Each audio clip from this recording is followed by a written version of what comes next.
force. In fact, we count those sobra-sobra na ginang police force in natin sa Manao, no?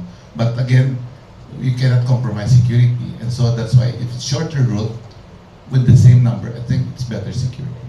So this is the proposed namon nga map, no? Going to the sports complex. So that red line, yan yung ruta sa aton nga tribo going in with West Visayas.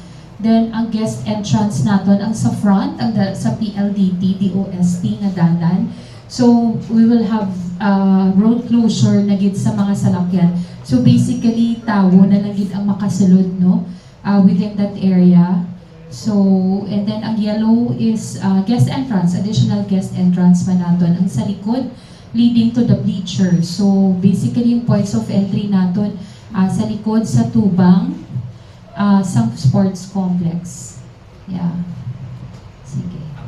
Sige, sir. Next question naman. Sige, sir. Kay Miss Happy naman, with regard to the food festival, maybe clarify, ma'am, will this be limited to IRA members or will this